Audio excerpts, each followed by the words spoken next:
here, Coach. Tigers 0-4 against the spread. I've been kind of getting it a little bit this week that I'm worried too much about South Alabama. Somebody told me inside Click here yesterday, what are you so worried about South Alabama for? I'm like, I mean, is it coming across that I'm really worried? It's like, yeah, kind of. I mean, well, I guess I kind of am worried in the sense of I am looking for LSU to pass their own test. It's not necessarily South Alabama who is concerning, even though South Alabama, I believe, is a very good build. To me, they're kind of like Ole Miss 2.0. You know, kind of like in the offense that they run, the style that they play, the way they want to play. They kind of got to beat you the way that Lane Kiffin, when he got to Ole Miss, he knew he didn't have the athletes to run with Bama, run with LSU, run with Georgia. So he had to kind of smoke and mirror you. Now he's got the dudes. You know, he's got the quarterback. He's got all the guys. South Alabama has that that up-tempo, speed, spread attack that, you know, I mean, can catch better athletes in spots where, you know, you have to react. Well, 28 FBS players, 9 from SEC schools. On South Alabama. Yeah, well, there you go. I mean, kind of looks the part, too. Major Applewhite knows where to go to pick and get them. Sure. Well, I mean, and it's a game that they're coming in with a lot of confidence. You know, I mean, a team that's playing with confidence is a scary team, and South Alabama is coming in here off of a win last weekend in Boone, North Carolina, at the Rock, which is a very tough place to win. And they went in there and beat the ever-living hell out of Appalachian State. I mean, that game was never really it was never close. And App State's not bad. And they're not bad. And they're even better at home. So Boone for County Maiden call. South Alabama to go in there and handle up like they did, you know, you just know that a confident team is coming into Baton Rouge on Saturday. And I like the test because I think that LSU needs to play sharp going into the bye. You know, I think that LSU needs to be focused and has some approach to them that they better be ready to play.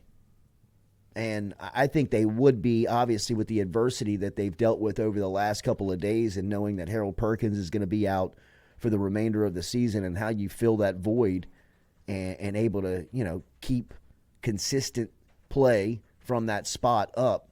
And I'm anxious to see what they do on that on Saturday night. I am anticipating a change in look, a change of scheme, of personnel, maybe more of that 4-2-5 look is what I really think is going to take shape with no Perkins. You know, you want to remain athletic, or as athletic as you can be. And it seems like, you know, LSU's got some really good athletes at linebacker, especially some of those newcomers like Tylen Singleton and Xavier Atkins and Kalaj Cobbins. I mean, some of those freshman backers are really solid and stand out. But if you can put another DB on the field and be that more, you know, much more athletic, where you can cover, you can run in space, hopefully you can tackle in space.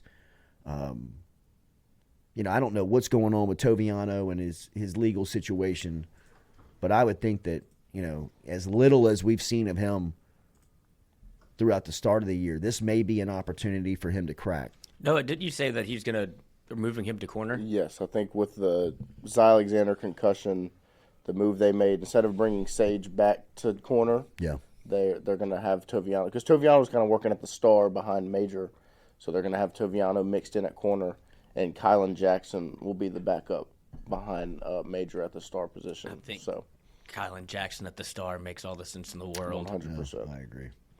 I think, you know, I've kind of been wondering where he is at this point. I think that, you know, he's seems like from a timeline standpoint he should be up.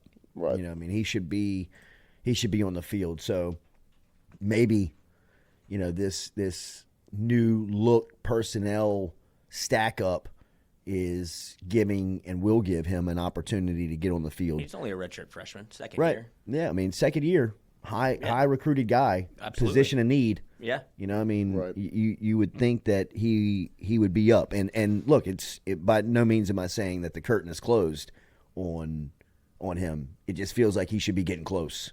And this is the time where they probably need him to step up. Speaking of improvement in the secondary, Brian Kelly was speaking about that yesterday on his last media hit of game week. He finished it out last night at TJ Ribs for his radio show. Before he heads over to his radio show every Thursday, he gives kind of a standing press conference to the media there to close out the live pressers throughout the week. The next time we'll hear from Kelly will be post-game on Saturday after LSU and South Alabama square off. So here's Brian Kelly yesterday speaking on the latest and what's going on as far as the improvement is concerned with the secondary.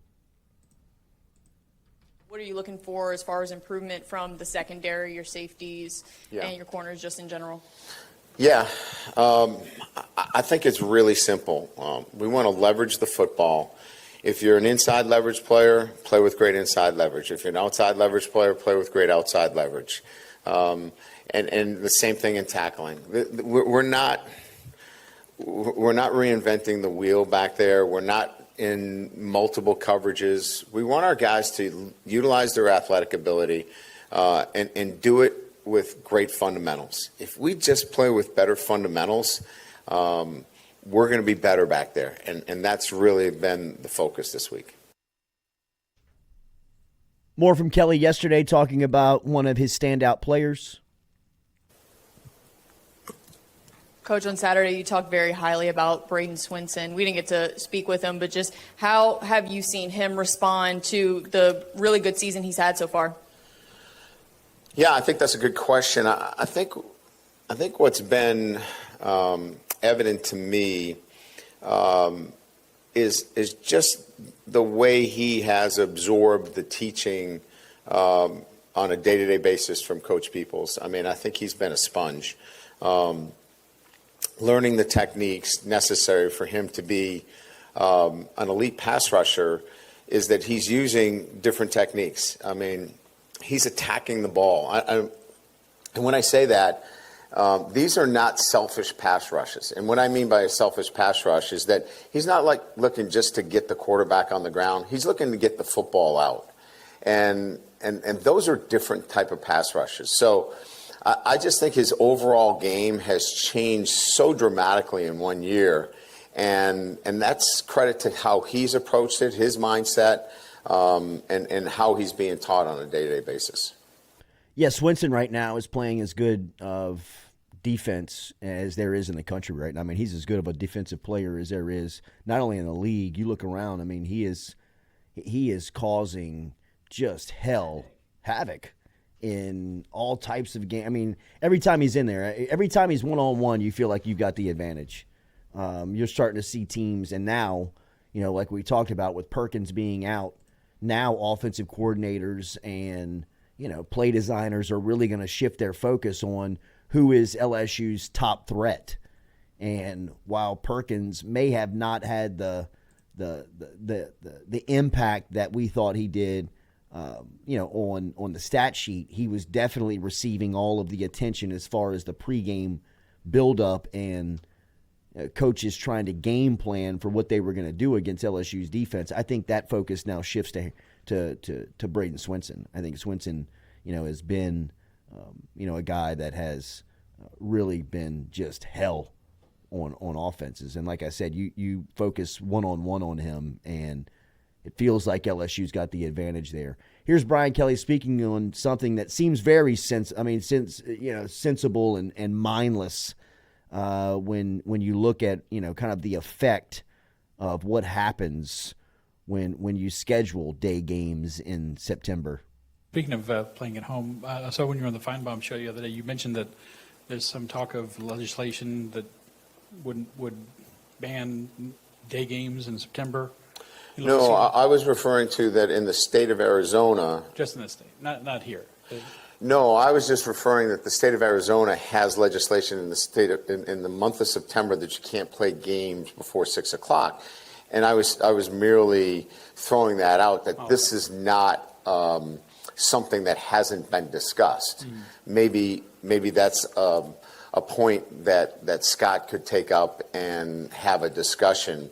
But I was not saying that we have pending legislation or that we were moving towards it in any way. I've got a lot to do during the day, and one of them isn't going down to the state capitol and lobbying for legislation. My misunderstanding. You do have a little bit of a political background, though. So I do, but I got a lot to do right now. My hands are full.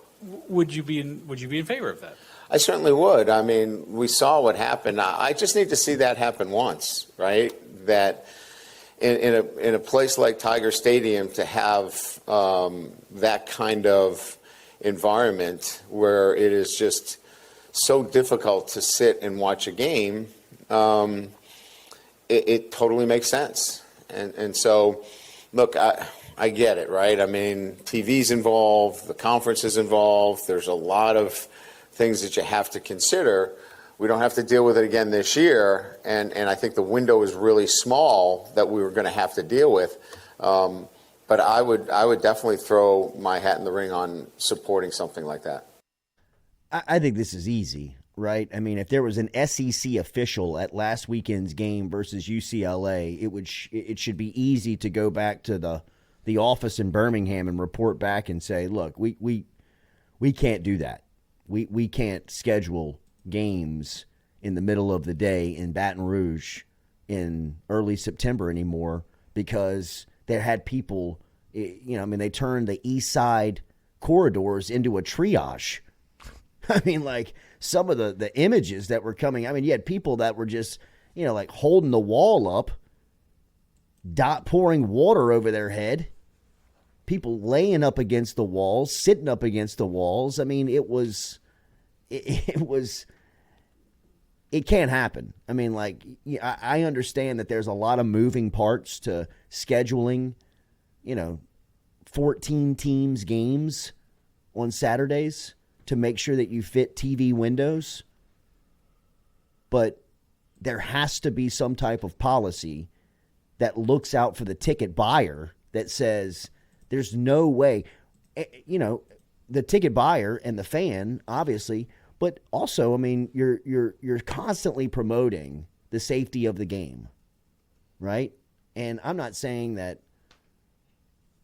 playing in that heat is unsafe, but I mean, it could be argued that it is, right? I mean, so with the fan feedback from last week and what happened with the fans that were sitting on the east side that were just literally cooking in the sun. I mean, like it was an oven. Dahmer would have had a field day.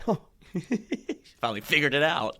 I mean, somebody has to go back to the league office and say that just can't happen. Right. And that's the east side. That's my family over there. And if they're dropping out, then you got to wave the white flag. Like those people, that goes to show how much people love LSU football when you know that I'm on my last leg, but I'm not leaving. And you're going to have to come carry me out the stadium. But it was ungodly hot. And for what it was in the stadium was like, 98, 99. On the field it was 120 degrees, and they're in pads and shoulder pads and a helmet. They said Junction Warriors, whatever. Junction Boys. We're not doing the monkey roll in 2 days. Bear Bryant. Yeah, like get your train ticket out of town, fellas. It's like that. At some point, that does have to be like public concern. Yeah, and I would even argue Louisiana's not the only state. Right. I mean, I would think that Mississippi, Florida, Alabama, Georgia, I mean, these coastal territorial teams that are, just sweltering throughout summer months and don't experience the heat wave that moves out of here until really, I mean, this morning was incredible. Yeah, it shocked me. Good Lord. I mean, sorry for the hurricane, obviously but it gave yes. us Louisiana a little bit of a respite from the weather. But how does Arizona have everything figured out? There's no daylight savings time. And then they're like, why would we play right now? And everybody's like, yeah, that kind of makes sense. I mean, the heat in Arizona is deadly. I mean, that's a debate you can have between Louisiana, the dry heat, and whatever it is, the humidity between, I'm sure in the swamp it is, it would have been ungodly hot there. But Louisiana, everybody knows, it's as hot as it can probably be on the planet. It's different. It's different. UCLA, I would love to hear what they say. whenever they Yeah. got back to be like, what was What that? was that? We're not going back. Home and homes are done. Remember Go Roof online at geauxroof.com. Get in touch with Go Roof and the fellas today if you're looking to maintain your roof or you need a brand new roof. 225-927-8300 is the phone number. Is how you get in touch with Go Roof. You can find them there, geauxroof.com, geauxroof.com. Community, been around the community. They love the community. Remember, a part of the community down here in South Louisiana. If you were affected by the storms and you're in this listening area, if you can hear this podcast and you need a trusted roofer, get in touch with Go Roof. They travel, they get to you and take the quality of service on the road and bring it to your doorstep. Online, geauxroof.com, 225-927-8300, 225-927-8300, a beautiful roof every single time. When you go and hook up with our guys from Go Roof. Online, geauxroof.com. All right, one more from Brian Kelly talking about a freshman defensive lineman that seems to be starting to break through here and get on the field. We saw him for the first time last weekend. Hey, Coach. With Dominic McKinley, how has he improved since he first arrived on campus? Was it this past preseason? Yeah.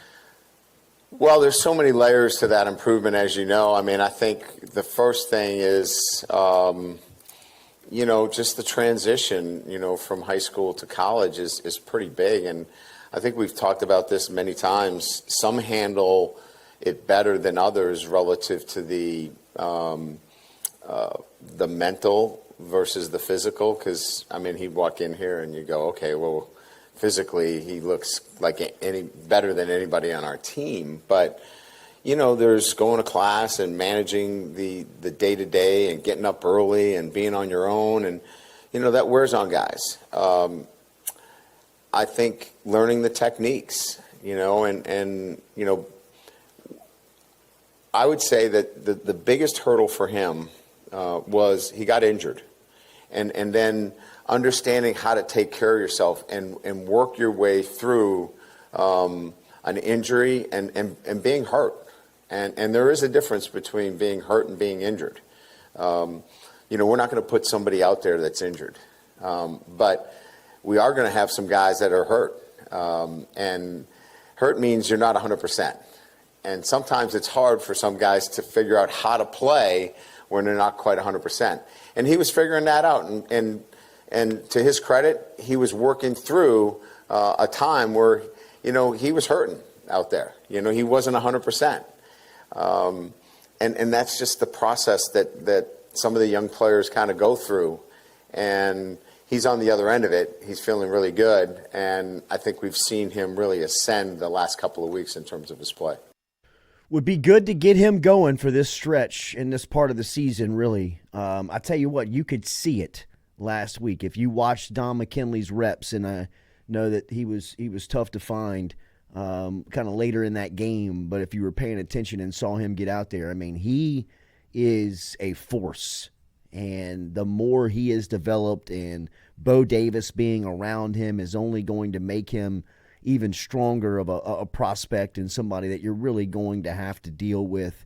And, for him to start getting prepared to play during this time, I really believe is going to be well suited for LSU, because you've seen some of this rotation, some of these guys that have stepped in, and, while they look serviceable and they look like guys that can help you, Don McKinley looks like he could be somebody that could turn into a game wrecker at some point, and not maybe in his freshman season, right? But you just watch the natural skill and the quickness and the strength. He is, he's what it looks like. That's what you're looking for, and only going to improve. Only is going to get better, and getting him on the field is where it starts. That's where it's got to happen. And for McKinley, I think that was a very positive sign to hear Brian Kelly speaking of him glowingly in the sense of, he's starting to get his feet to him. He's starting to get his feet underneath him as far as being a college kid, living away from home, having to be accountable, having to wake up on time, go to class, be to workouts, be to rehab, be to practice, be where you're supposed to be when you're supposed to be there every single day.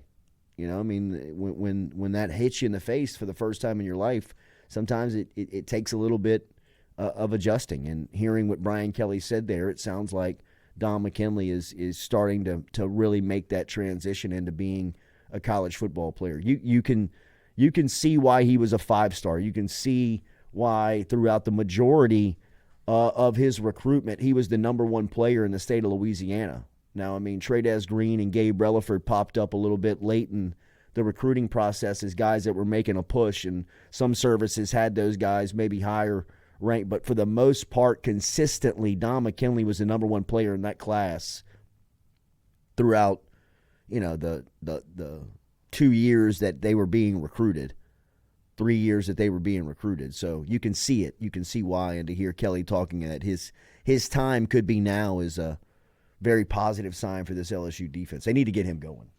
I mean, 100%. He's got to get moving. 100%. I mean, especially on this defense now where, you know, defenses are going to shift their attention to Braden Swinson. So now you're looking for who else can make an impact outside of number 4, whether it's somebody from that linebacker group, one of those young guys, or even one of the Weeks brothers or Greg Pent, or like if they can bring McKinley in, or even JVR Suggs had some really nice plays.